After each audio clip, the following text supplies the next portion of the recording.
ভারতে আসন্ন টি-20 বিশ্বকাপ আয়োজন নিয়ে নতুন অনিশ্চয়তা তৈরি হয়েছে। দেশটির বিভিন্ন অঞ্চলে নিপাহ ভাইরাসের সংক্রমণ ছড়িয়ে পড়েছে। এতে আন্তর্জাতিক মহলে উদ্বেগ বাড়ছে। পরিস্থিতির পরিপ্রেক্ষিতে এশিয়ার একাধিক দেশের বিমানবন্দরে সতর্কতা জারি করা হয়েছে। এমন অবস্থায় ভারত থেকে বিশ্বকাপ সরিয়ে নেওয়ার দাবিও তুলেছে পাকিস্তান।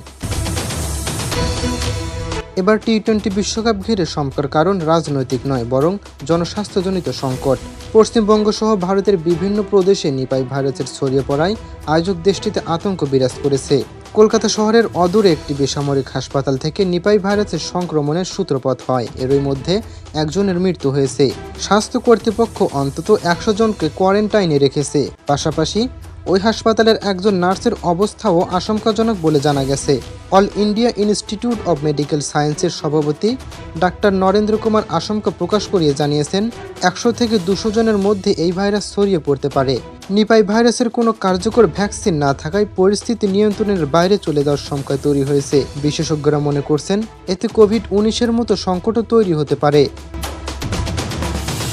নিপাহ ভাইরাসের সংক্রমণ বাড়তে থাকায় থাইল্যান্ড, নেপাল, ভিয়েতনাম সহ এশিয়ার বিভিন্ন দেশ তাদের আন্তর্জাতিক বিমানবন্দরে সতর্কতা জারি করেছে। ভারত থেকে আগত যাত্রীদের স্বাস্থ্য পরীক্ষা করা হচ্ছে। এমন পরিস্থিতিতে ভারতের টি-20 বিশ্বকাপের মতো বড় আন্তর্জাতিক আসর আয়োজন নিয়ে প্রশ্ন তুলেছে পাকিস্তান। দেশটির গণমাধ্যম ও সামাজিক যোগাযোগ মাধ্যমে বিষয়টি নিয়ে ব্যাপক আলোচনা চলছে। এমনকি পুরো টুর্নামেন্ট ভারত থেকে শ্রীলঙ্কায় সরিয়ে নেওয়ার দাবিও উঠেছে। তবে বিশ্বকাপে অংশ নিতে যাওয়া অন্যান্য দেশগুলো এ বিষয়ে এখনও কোনো আনুষ্ঠানিক প্রতিক্রিয়া জানায়নি। নিপাহ ভাইরাস যদি মহামারীর রূপ নেয়, তাহলে ভারতের টি-20 বিশ্বকাপ আয়োজন আদৌ সম্ভব হবে কিনা, এই প্রশ্ন এখন সবচেয়ে বড় উদ্বেগ হিসেবে সামনে এসেছে।